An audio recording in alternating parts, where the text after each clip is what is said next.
Hola, ¿cómo estás? Gracias por ver este video. Vamos a continuar con el estudio bíblico del Evangelio de Juan. Hoy vamos a ver el capítulo 4, versículo 1 hasta el 42. Y aquí encontramos una historia maravillosa sobre Jesús y una mujer samaritana. Jesús se acerca a un pozo de agua, se encuentra con ella y comienza una conversación. Jesús le muestra a esta mujer la necesidad espiritual que ella tiene y ella cree en Cristo como su Salvador. También en esta historia encontramos que la salvación es realmente para todos aquellos que creen. No importa la raza, no importa el idioma. Para el amor de Jesús no hay acepción de personas. No importa realmente nada, el trasfondo que tengas. Su amor y su salvación es para todo aquel que cree.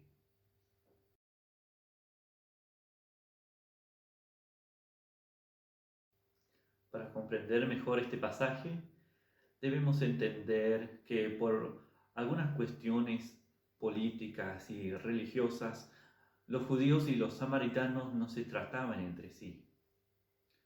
Había rechazo entre los dos pueblos. Los judíos y los samaritanos no se hablaban, no se hacían favores, mantenían la distancia.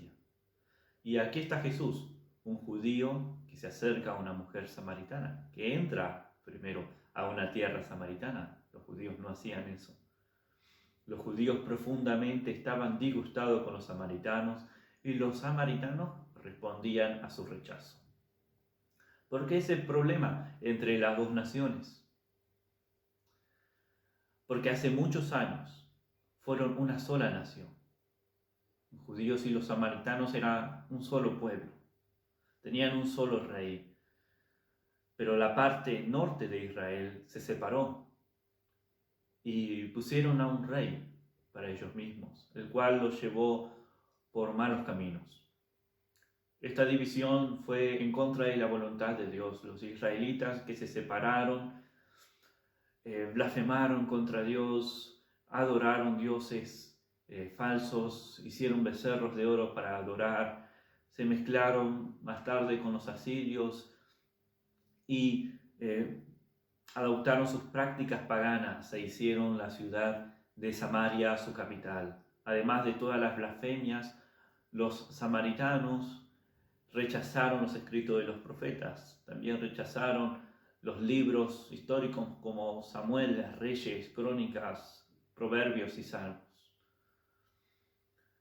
También rechazaron el templo de Jerusalén como el lugar de adoración y colocaron su propio templo en un monte, en Siquem. Los años pasaron, se convirtieron en siglos, pero nunca se borraron de la mente de estos dos pueblos las heridas, los rechazos, el rencor que se tuvieron mutuamente. En el tiempo de Jesús, los judíos y los samaritanos no se trataban entre sí, evitaban cualquier contacto posible, por lo que había sucedido hace muchos años.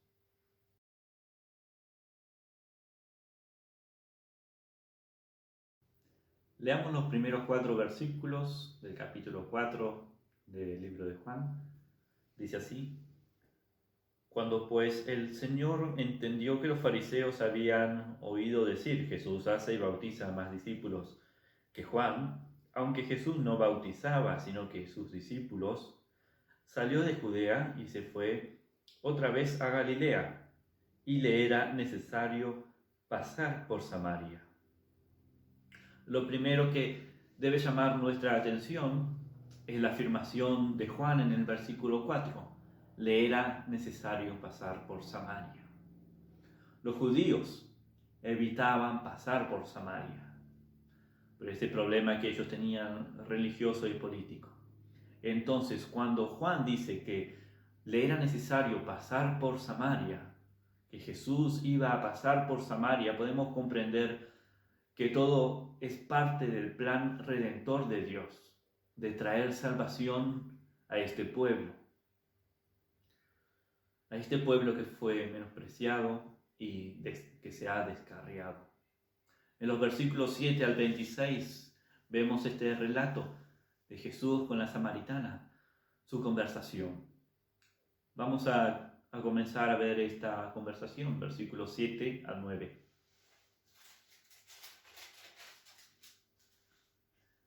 Vino una mujer de Samaria a sacar agua y Jesús le dijo, dame de beber, pues sus discípulos habían ido a la ciudad para comprar de pan. La mujer samaritana le dijo, ¿cómo tú, siendo judío, me pides a mí de beber, que soy mujer samaritana? Porque judíos y samaritanos no se tratan entre sí. En el versículo 7 dice que la mujer samaritana fue a sacar agua al pozo. En aquella cultura, el abastecimiento del agua era una responsabilidad de las mujeres. Las mujeres se encargaban de esta tarea, de buscar el agua. Los pozos se habían convertido en el lugar de encuentro de las mujeres. Era allí donde ellas aprovechaban para verse, para hablar. Sacar agua era una tarea pesada, podemos pensar, necesaria para la casa, pero también agradable, porque allí pasaban las mujeres este tiempo de comunión. Pero la mujer de esta historia, ella sacó agua al mediodía, nos dice, no a la mañana como las mujeres normalmente lo iban a hacer. Versículo 6 dice, y estaba allí en el pozo de Jacob. Entonces Jesús, cansado del camino, se sentó así junto al pozo. Era como la hora sexta. Era como la hora sexta, eso es al mediodía, en el horario judío, una hora donde nadie iba al pozo a buscar agua por la temperatura tan alta. El hecho de que la mujer fue al pozo al mediodía nos indica que ella no quería tener relación con nadie, estaba aislada.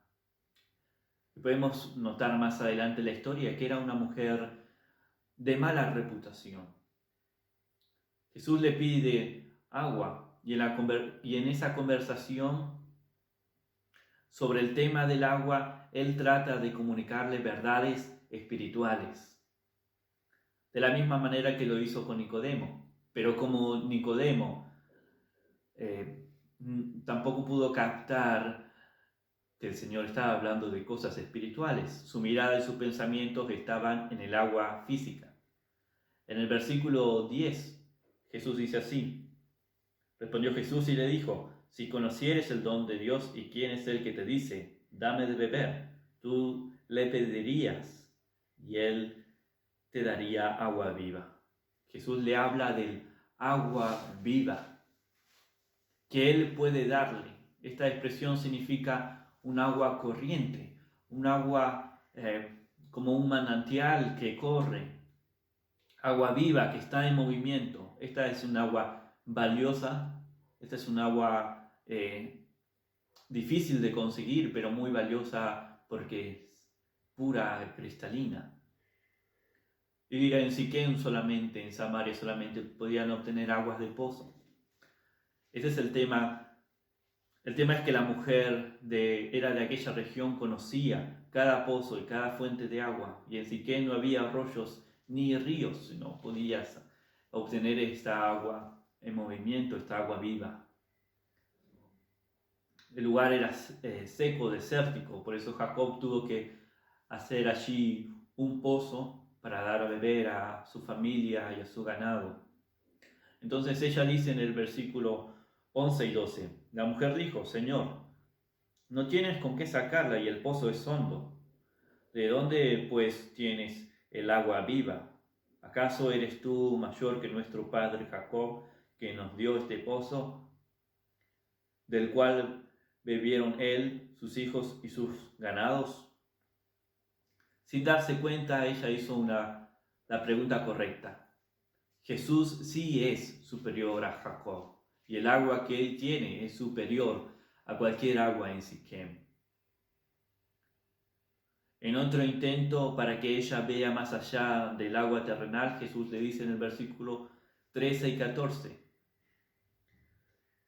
Respondió Jesús y le dijo: cualquiera que bebiere de esta agua volverá a tener sed, mas el que bebiere del agua que yo le daré no tendrá sed jamás, sino que el agua que yo le daré será en él una fuente de agua que salte para vida eterna.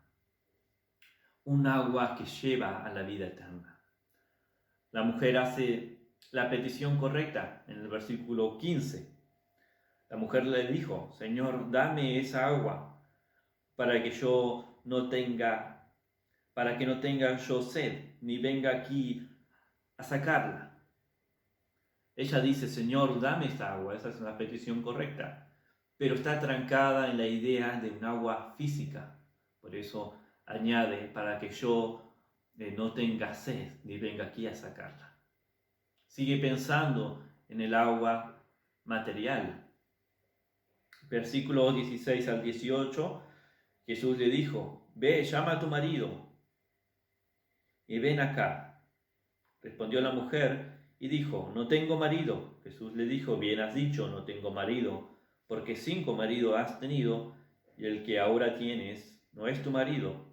Esto has dicho con verdad. El Señor cambia el sentido de la conversación y sorpresivamente pide a la mujer que busque a su marido y le llame. La respuesta es que ella no tiene marido. Jesús revela su capacidad divina, su conocimiento sobrenatural de la vida secreta de la mujer, y le recuerda que ha tenido 5 maridos. Y el que ahora tiene actualmente es su amante. El 6.º hombre en su vida con el que ella no está casada. La mujer sorprendida clama que Jesús debe ser un profeta. Y en su intento de desviar la atención de sí misma, lanza su último recurso para librarse de la vergüenza de su pasado y de su presente. El versículo 19 al 20. Ella toca el tema que había causado división a los judíos y a los samaritanos sobre la adoración. ¿Dónde se debe adorar a Dios? Y dice así, 19 y 20. Le dijo la mujer: Señor, me parece que tú eres profeta. Nuestros padres adoraron en este monte, y vosotros decís que en Jerusalén es el lugar donde se debe adorar. Para el tiempo de Jesús, el templo que se había construido en el monte de Siquén, que los samaritanos habían hecho, estaba destruido. Por eso que acá dice: nosotros adoramos en el monte, menciona el monte. Ahora en el versículo 21 al 24 vemos la respuesta de Jesús y cómo Él no se involucra en temas raciales ni políticos, ni trata de defender la postura de los judíos sobre la adoración en el templo, que es la correcta. Dice así, 21 al 24, Jesús le dijo: mujer, créeme que la hora viene cuando ni en este monte ni en Jerusalén adoraréis al Padre. Vosotros adoráis lo que no veis, lo que no sabéis. Nosotros adoramos lo que sabemos, porque la salvación viene de los judíos. Mas la hora viene, y ahora es, cuando los verdaderos adoradores adorarán al Padre en espíritu y en verdad. Porque también el Padre tales adoradores busca que le adoren. Dios es espíritu, y los que le adoran en espíritu y en verdad es necesario que adoren. Entonces vemos que Jesús no se involucra en el tema raciales ni políticos. Él habla de la verdadera adoración. En lugar de hablar con enojo como un judío celoso, Jesús afirma que la salvación proviene de los judíos. No porque ellos sean una raza superior, tampoco es porque los judíos se han mantenido firmes, sino porque Jesús es un judío. La salvación, el Cristo, iba a ser un judío. El Mesías tenía que ser un judío del linaje de Judá. Iba a ser descendiente directo de David. Y Jesús le dice que este debate entre samaritanos y judíos sobre la adoración está por terminar. En el versículo 24 dijo, la hora viene y ahora es. Esa hora se refiere al momento de su gloria, que en el Evangelio de Juan es su muerte y resurrección. La hora de su muerte se acerca. Los verdaderos adoradores, los que adoran en verdad, los verdaderos adoradores, es necesario que adoren en espíritu y en verdad. ¿Qué quiere decir esto? Adorar en espíritu se trata de una adoración que es posible únicamente por el Espíritu Santo. Adorar en verdad quiere decir que es una adoración que es solo posible por aquel que es la verdad. Jesús es la verdad. Juan 14:6, Él dijo, yo soy el camino, la verdad y la vida. Jesús afirma ser el camino, la verdad y la vida. Él es la verdad. Adorar en la verdad es adorar en Jesús. La adoración en espíritu y en verdad es una adoración al Padre por medio del Hijo, que es la verdad y guiada por el Espíritu Santo. En este punto la mujer ya se encuentra sin recurso para desviar la atención. Ella utiliza lo último que puede usar. Los samaritanos creían también en la venida del Mesías. Y la mujer lanza su último comentario en el versículo 25. Le dijo la mujer, sé que ha de venir el Mesías, llamado el Cristo. Cuando Él venga, nos declarará todas las cosas. Ella piensa que tanto ella como Jesús tendrán que esperar la llegada del Mesías y va a aclarar el Mesías todas las cosas, pero está a punto de llevarse otra sorpresa. Ella, sin saberlo, acaba de describir a Jesús con las palabras precisas de quién es Él. Él es el Mesías, el Cristo. Entonces Jesús dice en el versículo 26, Jesús le dijo, yo soy el que habla contigo. Este es de quién estás hablando, de quién te estás refiriendo. Yo soy. Esta es la primera vez que Jesús dice yo soy en el Evangelio de Juan. Y debemos prestar mucha atención cuando Jesús dice yo soy. ¿Por qué? Porque esta expresión es el nombre de Dios. Yo soy. En Éxodo 3, Moisés habló con Dios y él le preguntó cuál era su nombre. Y Dios le respondió, yo soy el que soy. Y añadió, y a los hijos de Israel tú le dirás, yo soy, me ha enviado. Éxodo 3, 13 y 14. Yo soy es el nombre que Dios usó para revelarse a los hijos de Israel en el Antiguo Testamento. Ahora Jesús acaba de decir a la samaritana que Él es el yo soy. La mujer había ido a buscar agua. Había ido a buscar agua a la peor hora para no encontrarse con nadie, porque ella llevaba una vida pecaminosa, una vida evidente pecaminosa. Era excluida de la sociedad y termina hablando con Jesús. Se encuentra el Señor, se encuentra a Cristo y Él se revela a ella, diciéndole, yo soy el Dios creador de todo que existe por sí mismo, está aquí.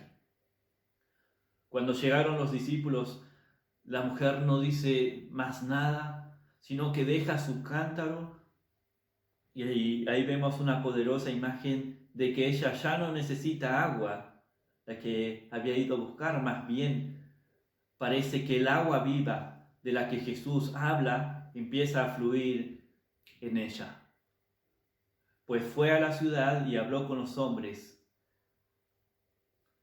sin nada que esconder, declaró: vengan a ver a un hombre que me ha dicho cuánto soy, cuánto he hecho. ¿No será este el Cristo? Y toda la ciudad fue donde estaba Jesús. Eso lo vemos en el versículo 27, dice así: en esto vinieron los discípulos y se maravillaron de que hablaba con una mujer. Sin embargo, ninguno dijo: ¿qué pregunta o qué hablas con ella? Entonces la mujer dejó su cántaro y se fue a la ciudad y dijo a los hombres: venid y ved a un hombre que me ha dicho todo cuanto he hecho. ¿No será este el Cristo? Entonces salieron de la ciudad y vinieron a él. Mientras tanto, que la mujer está dando su testimonio y está llamando a todas las personas de Samaria a acercarse a Jesús porque ha encontrado a Cristo, los discípulos conversan con Jesús sobre las verdaderas prioridades que él tenía. Jesús utiliza un gran ejemplo de la agricultura, para explicarle cómo opera el reino de Dios. No siempre verán frutos inmediatos.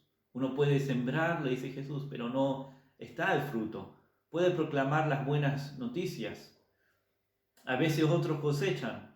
Dios había sembrado y preparado el terreno durante todo el periodo del Antiguo Testamento, por medio de los patriarcas y los profetas. Ahora el tiempo de cosechar. Estaba blanco para la siega, dice.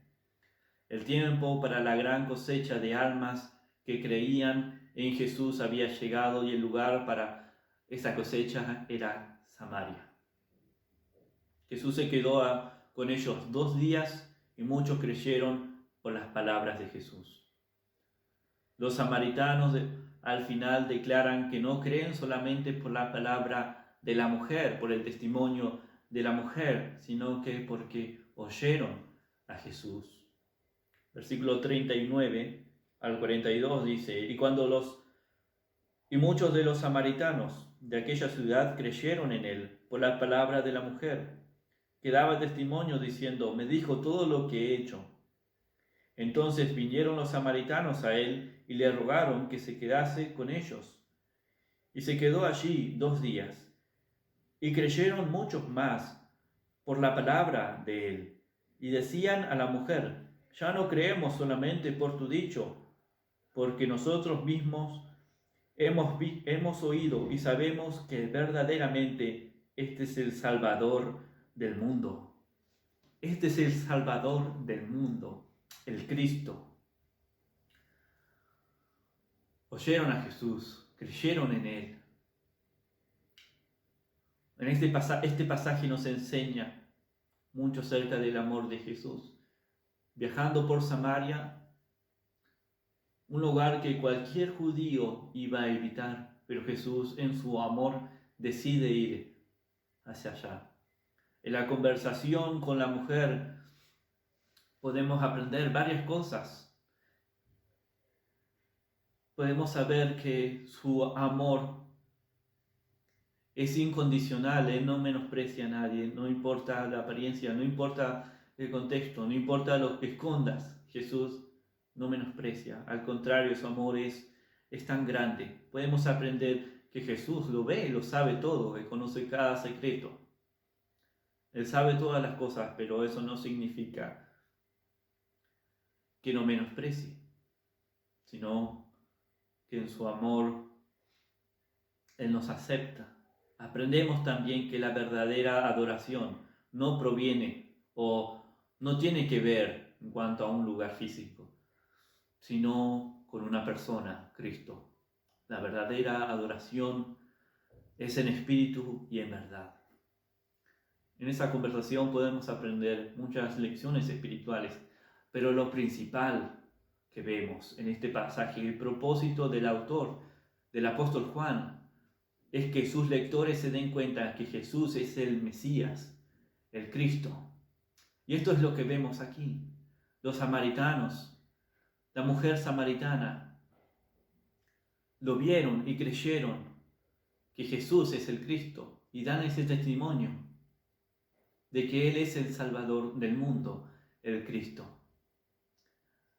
Creyeron y tuvieron la vida eterna. Solo Jesús puede dar la vida eterna. Solo en Él hay vida eterna. Él es la verdad. Él es el camino a Dios. Él es la vida. Él es el que transforma. Solo Él puede dar el agua viva que fluye para vida eterna. Solamente con creer en Él. La fe viene por el oír, dice Romanos 10.